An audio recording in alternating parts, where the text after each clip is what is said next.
जागतिक महिला दिन सकाळपासून व्हॉट्सअपवरती भरभरून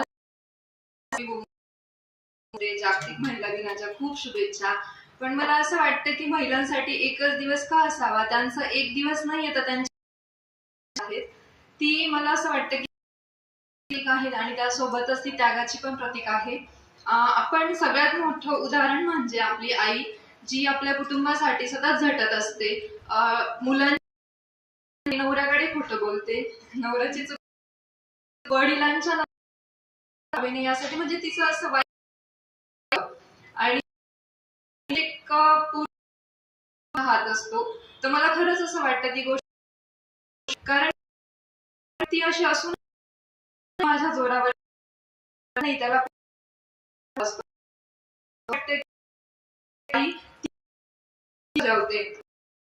बघतो की पूर्वीच्या काळात महिलांना फक्त चूल आणि मूल एवढीच गोष्ट होती.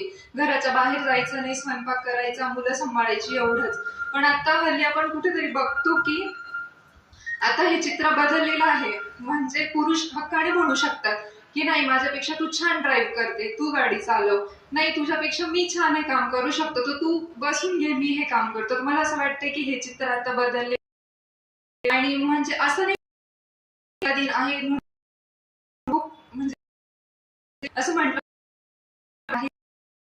केलंय आम्ही, हे केलंय ते केलं, तर त्या गोष्टीचा गर्व नसताना स्त्री पुरुष प्रधान सत्ता आपण असं नाही म्हणू शकत की पुरुष प्रधान केली पाहिजे.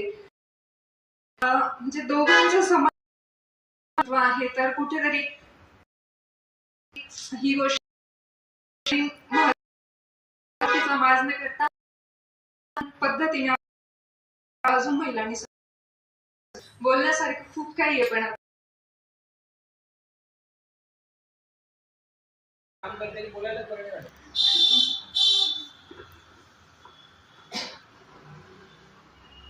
नमस्कार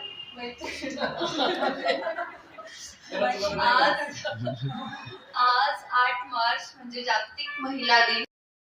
महिला दिन आपण हे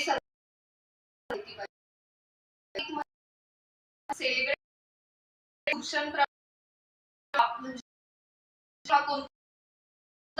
त्यामुळे आपण आपले सेल्फ करत असतो की आपण जे पण एक दिवस आपल्यासाठी असतो. आपण म्हणजे पुरुषांना कंपॅरिझन पोस्ट झाली पाहिजे, त्याच्यासाठी जागतिक